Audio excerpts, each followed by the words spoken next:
Hello students, Chapter 5 Principles of Inheritance and Variation। इस chapter में हम लोगों ने पढ़ा था मैंडल्स लॉज ऑफ इनहेरिटेंस, जिसमें हमने मैंडल का फर्स्ट लॉ पढ़ा था और वो लॉ था लॉ ऑफ डोमिनेंस। पर कुछ प्लांट्स में वेरिएशंस देखने को मिले, वहां पर F1 जनरेशन में डोमिनेंट कैरेक्टर अपने आप को एक्सप्रेस नहीं कर रहा था, तो इसे कहा गया वेरिएशंस ऑफ मैंडल्स लॉ, या हम बोल सकते हैं डेविएशंस ऑफ मैंडल्स लॉ। आज हम इन वेरिएशंस को डिस्कस करेंगे। इसे समझने से पहले हम बात करते हैं लोकस की। लोकस क्या था हम पढ़ चुके हैं। हमें मालूम है कि ये क्रोमोसोम है। क्रोमोसोम के ऊपर जो जीन होता है, जीन की जो पोजीशन रहती है उसको हम बोलते हैं लोकस। तो लोकस क्या है? Position of gene on chromosome.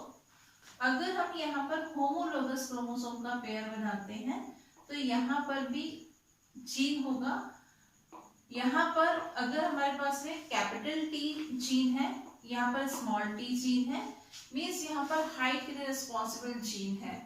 तो ये जो जीन है इनकी पोजीशन क्या है? लोकस है। यहाँ पर अगर हम देखें तो जीन यहाँ पर कितने हैं? 1 जीन है और एलिल कितने हैं? यहाँ पर 2 एलिल है। ये 2 एलिल है और ये हाइट के लिए रिस्पॉन्सिबल जीन है। जब इन एलिल के बीच में इंटरेक्शन होता है, इसको हम बोलते हैं इंट्रा एलिलिक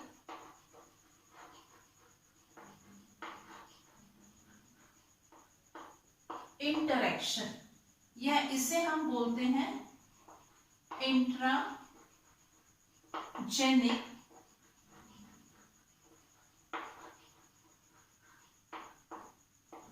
इंटरेक्शन। तो ये जो इंट्रा एलिलिक इंटरेक्शन है, इसी का एग्जाम्पल है इनकम्प्लीट डोमिनेंस। इनकम्प्लीट डोमिनेंस देखा गया मिराबिलस,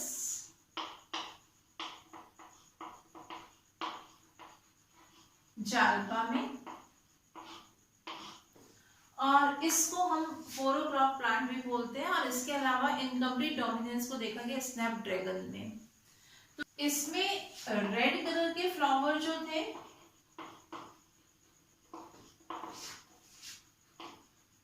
ये डोमिनेंट कैरेक्टर था।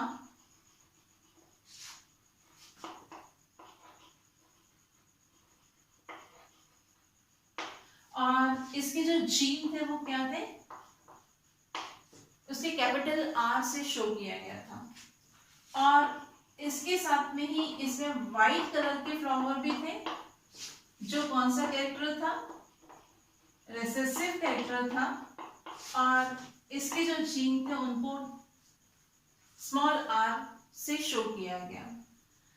जब एक डोमिनेंट कैरेक्टर वाले प्लांट का क्रॉस रिसेसिव कैरेक्टर वाले प्लांट से कराया, तो F1 जनरेशन में हमें किस तरह के प्रोजेनी मिली, या किस तरह के प्लांट्स मिले। तो यहाँ पर क्या किया गया? प्योर प्लांट लिया, रेड कलर के फ्लावर वाला, इसका क्रॉस कराया प्योर व्हाइट फ्लावर वाले प्लांट से। ये कैसा, ये कौन से प्लांट्स हैं? ये पेरेंट प्लांट है।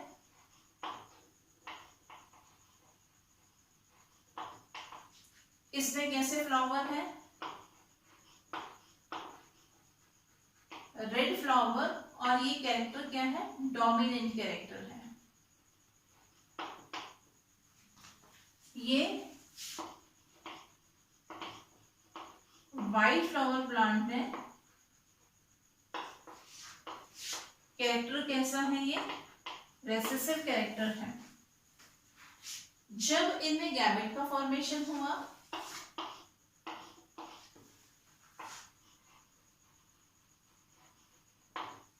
तो गैमेट के फॉर्मेशन के टाइम पर हमें मालूम है यहाँ पर सेग्रीगेशन होता है। मींस यहाँ पर जो एलिल है वो क्या होंगे? अलग अलग हो जाएंगे।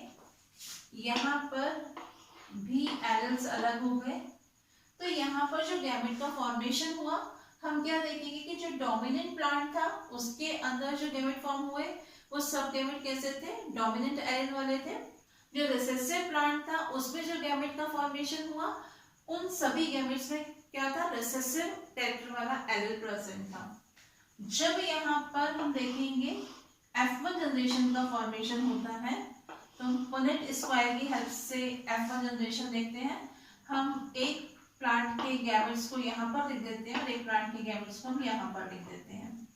तो हम क्या देखेंगे, जब इसका क्रॉस इसके साथ में होगा, इसका क्रॉस इसके साथ में होगा और इसका क्रॉस जब इसके साथ में कराया जाएगा और इसका क्रॉस जब इसके साथ में होगा तो यहाँ पर हमें 4 हाइब्रिड प्लांट मिले। मैंडल्स ने भी यही कहा था कि F1 जनरेशन में हाइब्रिड प्लांट मिलते हैं, तो यहाँ पर हमको हाइब्रिड प्लांट मिले।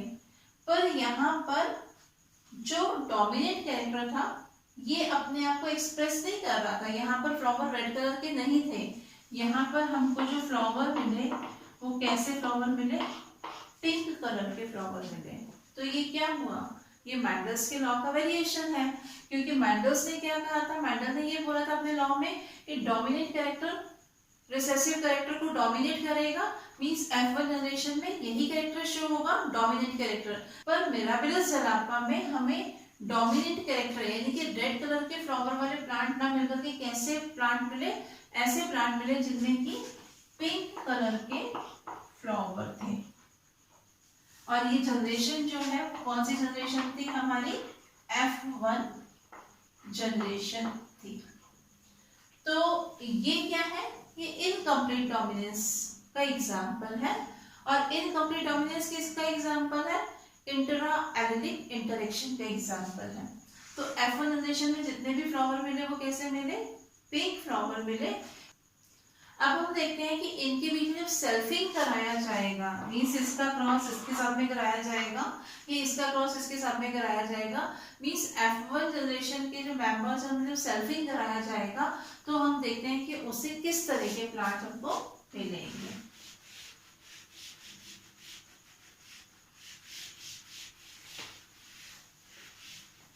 तो F1 जनरेशन के जो प्लांट हैं हमने ये पिंक कलर के फ्लावर वाले प्लांट हैं, ये क्या हो रहा है, यहाँ पर सेल्फिंग होगा। और क्या है, ये F1 जनरेशन प्लांट है। इनमें जब गैमेट का फॉर्मेशन होगा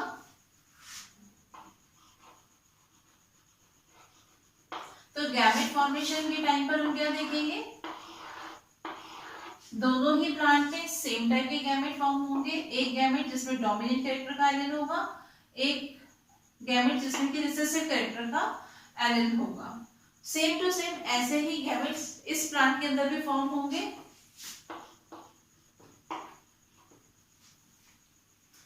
अब इनमें जब क्रॉस होगा तब हम देखते हैं कि इससे F2 जनरेशन जो बनेगी वो किस टाइप की जनरेशन होगी। तो यहाँ पर हम पुनेट स्क्वायर की हेल्प से देखते हैं, एक प्लांट के गैमेट हम लिख देते हैं यहाँ पर और एक प्लांट के गैमेट हम लिख देते हैं यहाँ पर। ये कौन सी जनरेशन बनेगी हमारी, F2 जनरेशन।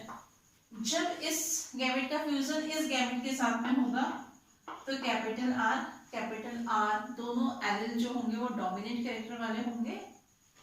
जब इस गैमेट का फ्यूजन इसके साथ में होगा तो यहाँ पर मिलेगा कैपिटल R स्मॉल r। इसका फ्यूजन जब इसके साथ में होगा तो मिलेगा यहाँ पर कैपिटल R स्मॉल r। और इसका फ्यूजन जब इसके साथ में होगा तो मिलेगा स्मॉल r। यहाँ पर हम देखेंगे ये प्लांट कैसा होगा, जिसमें दोनों ही डोमिनेंट कैरेक्टर के एलील हैं, या हम बोल सकते हैं डोमिनेंट कैरेक्टर वाला जीन है, रेड फ्लावर वाला होगा। यहाँ पर ये दोनों प्लांट जो हैं वो हमको मिलेंगे पिंक फ्लावर वाले, क्योंकि यहाँ पर एक डोमिनेंट कैरेक्टर का एलील है और एक रिसेसिव कैरेक्टर का एलील है। तो दो प्लांट हमको कैसे मिले, पिंक फ्लावर वाले मिले। और यहाँ पर हम देखेंगे रिसेसिव जीन है तो ये हमको प्लांट मिलेगा व्हाइट फ्लावर वाला। तो इस तरह से अगर हम यहाँ पर फिनोटाइप देखें तो फिनोटाइप में हम क्या देखेंगे, हमें क्या रेशियो मिलेगा, फिनोटिपिक रेशियो जो होगा वो हमारा क्या होगा 1:2:1। ये हम क्या देख रहे हैं फिनोटिपिक रेशियो। तो क्या मिल रहा है हमको 1:2:1। क्यों मिला 1:2:1? क्योंकि 1 जो है वो प्योर रेड फ्लावर वाले प्लांट है, 2 जो है वो हमको पिंक फ्लावर वाले प्लांट मिले, और 1 प्लांट जो है वो कैसा है व्हाइट फ्लावर वाला प्लांट है। तो ये रेशियो हमको मिला 1:2:1। अब अगर हम इसका जीनोटिपिक रेशियो देखें,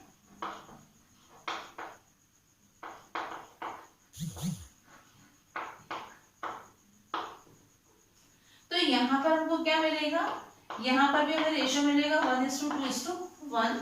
ऐसा क्यों मिला, 1 प्लांट जो है उसमें दोनों एलिल कौन से हैं, कैपिटल आर है।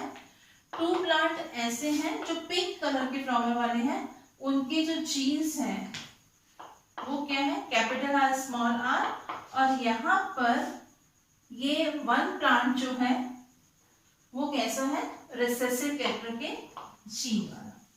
तो इस तरह से इनकम्प्लीट डोमिनेंस में हमको फिनोटिपिक रेशियो भी क्या मिलता है 1:2:1 मिलता है, और जीनोटिपिक रेशियो भी 1:2:1 मिलता है। और इसे इनकम्प्लीट डोमिनेंस क्यों कहा गया, क्योंकि F1 जनरेशन में कोई भी कैरेक्टर जो था वो डोमिनेट नहीं था, दोनों कैरेक्टर जो है वो क्या हो रहे हैं मिक्स हो रहे हैं, और एक नया कैरेक्टर देखने को मिला। मीन्स यहाँ पर दोनों ही जो कैरेक्टर थे उनकी मिक्सिंग हो रही है, ब्लेंडिंग हो रही है। तो ये था हमारा इनकम्प्लीट डोमिनेंस। तो इस तरह से हम बोल सकते हैं incomplete dominance is a phenomena in which the F1 hybrid exhibit characters intermediate of the parental gene। अभी हमने देखा कि जब हमने रेड कलर फ्लावर वाले प्लांट का क्रॉस व्हाइट कलर फ्लावर वाले प्लांट से कराया, तो F1 जनरेशन में हमें रेड कलर के फ्लावर ना मिलकर के कौन से फ्लावर मिले, पिंक कलर के फ्लावर मिले। मीन्स यहाँ पर हमको क्या मिला, जो फ्लावर मिले वो क्या थे इंटरमीडिएट कैरेक्टर था किसका, पेरेंटल जीन का। और here the phenotypic ratio deviate from the Mendel's monohybrid ratio।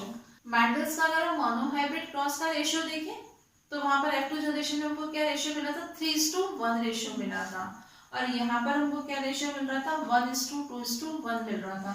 Genotypic ratio तो सेम है, पर जो फिनोटिपिक रेशियो है वो मैंडल्स के मोनोहाइब्रिड रेशियो से क्या हो रहा है डेविएट हो रहा है, क्योंकि वहां पर हमको रेशियो मिला था 3:1 कौन सा फिनोटिपिक रेशियो, और यहाँ पर हमको मिला है 1:2:1। वहां पर हमने देखा था क्या था 3 डोमिनेंट कैरेक्टर वाले प्लांट थे और 1 रिसेसिव कैरेक्टर वाला प्लांट था। पर यहाँ पर हम क्या देखेंगे कि 1 प्लांट जो है वो डोमिनेंट कैरेक्टर वाला है, 2 प्लांट जो है वो इंटरमीडिएट है, और 1 प्लांट जो है वो क्या है वो रिसेसिव कैरेक्टर वाला प्लांट है। तो इस तरह से हमने इनकम्प्लीट डोमिनेंस में क्या देखा कि अगर एक डोमिनेंट कैरेक्टर वाले प्लांट का क्रॉस रिसेसिव कैरेक्टर वाले प्लांट से कराया जाता है तो F1 जनरेशन में हमें डोमिनेंट कैरेक्टर के प्लांट ना मिलकर के क्या मिले, हमें उसके इंटरमीडिएट मिले। इंटर एलिलिक इंटरेक्शन का हम एक एग्जांपल और देखते हैं, वो है कोडोमिनेंस। कोडोमिनेंस में एक जीन के दोनों एलिल जो होते हैं वो अपने आप को इंडिपेंडेंटली एक्सप्रेस करते हैं। F1 जनरेशन में कोई भी एलिल जो है वो डोमिनेंट नहीं है, ना ही हमें इंटरमीडिएट प्लांट मिलते हैं, बल्कि दोनों ही एलिल जो होते हैं यानी कि एक जीन के जो दोनों एलिल होते हैं वो अपने आप को इंडिपेंडेंटली एक्सप्रेस करते हैं। तो एक बहुत कॉमन से एग्जांपल हम देखते हैं, कोट कलर इन कैटल्स। इसमें अगर एक ब्लैक कलर की कैटल का क्रॉस एक वाइट कलर कैटल से कराया गया तो ये क्या है, ये डोमिनेंट कैरेक्टर का जीन है और ये रिसेसिव कैरेक्टर का जीन है। मींस ब्लैक कलर जो है वो डोमिनेंट कैरेक्टर है और वाइट कलर जो है वो क्या है, रिसेसिव कैरेक्टर है। जब इनमें गैमेट का फॉर्मेशन होगा तो यहाँ पर जो गैमेट बनेंगे वो सेम टाइप के होंगे और यहाँ पर जो गैमेट बनेंगे वो सेम टाइप के होंगे। यहाँ पर जो गैमेट बनेंगे उनमें जो एलिन होंगे वो डोमिनेंट कैरेक्टर वाले होंगे, और यहाँ पर जो गैमेट फॉर्मेशन हुआ है उसमें जो एलिन है वो कैसे होंगे, रिसेसिव कैरेक्टर वाले होंगे। जब इनके बीच में क्रॉस हुआ तो यहाँ पर जो F1 generation milli,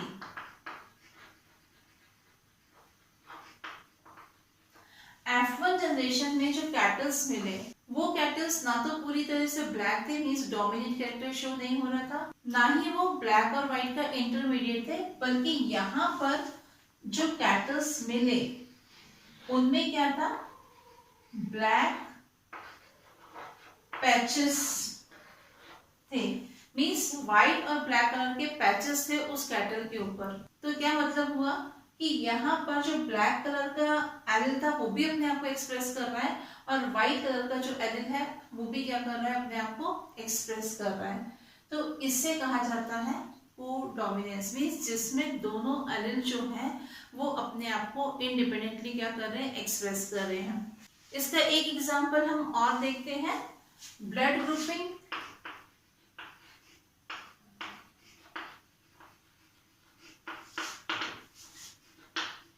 in human being. Blood group के लिए जो ह्यूमन बीइंग में जीन होता है वो होता है आई, और 3 एलिल्स होते हैं, एक होता है IA, IB, IO और I। अब यहाँ पर ये जो IA है या IB है, I0 या I जो है ये क्या है, ये एलिल है, और ये डिसाइड करते हैं ह्यूमन बीइंग के ब्लड ग्रुप को। अब अगर हम ब्लड ग्रुप AB की बात करें, आपको पता होगा कि ब्लड ग्रुप A होता है, ब्लड ग्रुप B होता है, ब्लड ग्रुप O होता है, और साथ में ब्लड ग्रुप जो होता है वो AB भी होता है। अगर हम ब्लड ग्रुप AB की बात करें तो AB जो है वो कोडोमिनेंस का एग्जाम्पल है। जिन लोगों का ब्लड ग्रुप AB होता है उनमें जो जीन होता है वो ये होता है IA और IB में से 2 एलिल्स रहेंगे। तो यहाँ पर ये एलिल जो है वो RBC के सरफेस पर क्या करेगा, A एंटीजन का फॉर्मेशन करेगा, और जो B एलिल है वो B एंटीजन का फॉर्मेशन करेगा।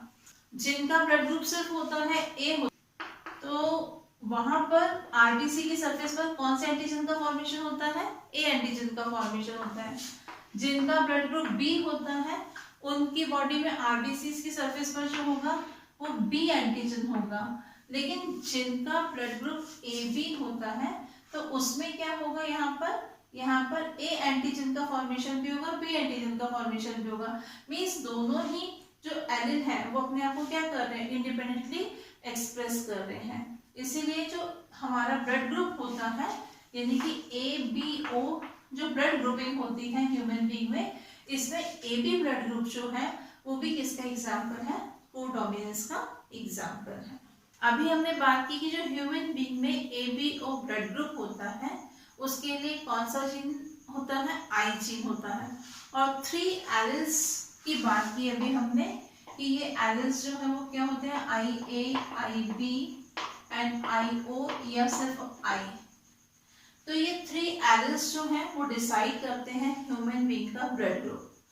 तो इन 3 एलिल में से ये जो है IA और IB, ये 2 एलिल्स जो रहते हैं वो डोमिनेंट होते हैं, और IO या I जो है ये रिसेसिव होता है। अब हम इसमें देखेंगे डिफरेंट पॉसिबल जीनोटाइप और ब्लड ग्रुप, यानी कि किस जीनोटाइप से कौन सा ब्लड ग्रुप बनेगा। ये जो ऑफस्प्रिंग है इसके पेरेंट्स में कौन से एलिल होंगे। तो यहाँ पर हम देखेंगे कि फर्स्ट जीनोटाइप क्या दिया हुआ है, IA। अगर ये दोनों ही यानी कि जीन के दोनों एलिल जो है वो डोमिनेंट कैरेक्टर वाले हैं, अभी आपको बताया कि IA और IB जो है वो डोमिनेंट एलिल होगा, तो यहाँ पर दोनों ही जो एलिल है वो डोमिनेंट है, IA एलिल है, तो यहाँ पर ब्लड ग्रुप जो होगा वो A होगा, और इसको ये दोनों एलिल जो है वो इसके दोनों पेरेंट्स से मिले हैं, दोनों के पास में क्या था, IA एलिल था। इसमें क्या होगा, इसमें केवल एक ही टाइप का एंटीजन बनेगा, यानी कि आरबीसी के ऊपर कौन सा एंटीजन बनेगा, ए एंटीजन का फॉर्मेशन होगा। सेकेंड जीनोटाइप हम देखेंगे क्या है, आई ए आई बी, यानी कि ब्लड ग्रुप जो होगा वो ए बी होगा। यहाँ पर आई ए भी डोमिनेंट है, आई बी भी डोमिनेंट है, मीन्स यहाँ पर आरबीसी के सरफेस पर दोनों ही एंटीजन का फॉर्मेशन होगा, ए एंटीजन का भी और बी एंटीजन का भी।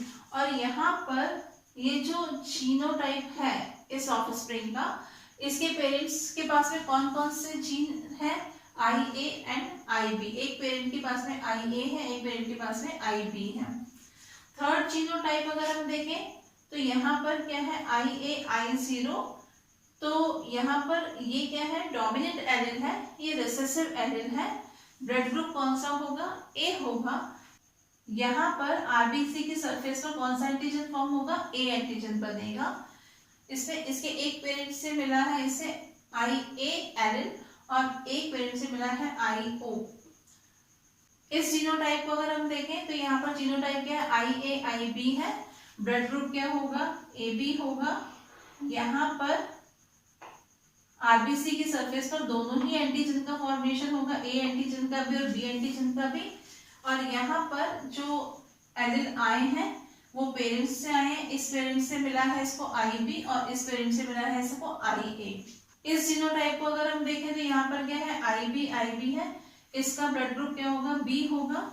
यहाँ पर इसे इस पेरेंट से भी मिला है आई बी एलील और इस पेरेंट से भी मिला है इसे आई बी एलील। और यहाँ पर जो आरबीसी है उसकी सरफेस पर कौन सा एंटीजन फॉर्म होगा, बी एंटीजन बनेगा। यहाँ पर इस जीनोटाइप को अगर हम देखें तो आई बी आई ओ है, इसका ब्लड ग्रुप होगा बी, इसकी आरबीसी की सरफेस पर बनेगा बी एंटीजन, क्योंकि यहाँ पर आई बी जो है वो डोमिनेंट एलील है और आई ओ जो है वो रिसेसिव एलील है। तो इसके पास में ये जो जीनोटाइप आया वो कैसे मिला इसे, इसके एक पेरेंट से मिला आई बी और एक पेरेंट से मिला इसे आई ओ एलील। और लास्ट हम देखेंगे, लास्ट क्या है, आई ओ, यानी कि यहाँ पर जो आरबीसी है इसकी सरफेस पर किसी भी तरह का एंटीजन फॉर्म नहीं होगा। ब्लड ग्रुप क्या है, ओ हो जाएगा। और यहाँ पर इसके दोनों ही पेरेंट्स से इसको कौन सा एलील मिला है, आई ओ। मीन्स जो ये जीनोटाइप है इस ऑफस्प्रिंग का आई ओ, तो इसके जो दोनों ही पेरेंट्स जो हैं उनके पास में आई ओ एलील था और उनसे इसको ये एलील मिला है। तो इस तरह से हम क्या देखेंगे, यहाँ पर जो ए बी ब्लड ग्रुप है, ए बी ब्लड ग्रुप में दोनों ही एलील, ए एलील भी और बी एलील भी अपने आप को एक्सप्रेस कर रहा है। यहाँ पर भी ए और बी एलील जो है वो अपने आप को क्या कर रहा है, एक्सप्रेस कर रहा है। तो ये कोडोमिनेंस होता है जिसमें दोनों ही एलील जो होते हैं वो अपने आप को इंडिपेंडेंटली एक्सप्रेस करते हैं। नेक्स्ट क्लास में इसी चैप्टर को हम कंटिन्यू करेंगे। Thank you.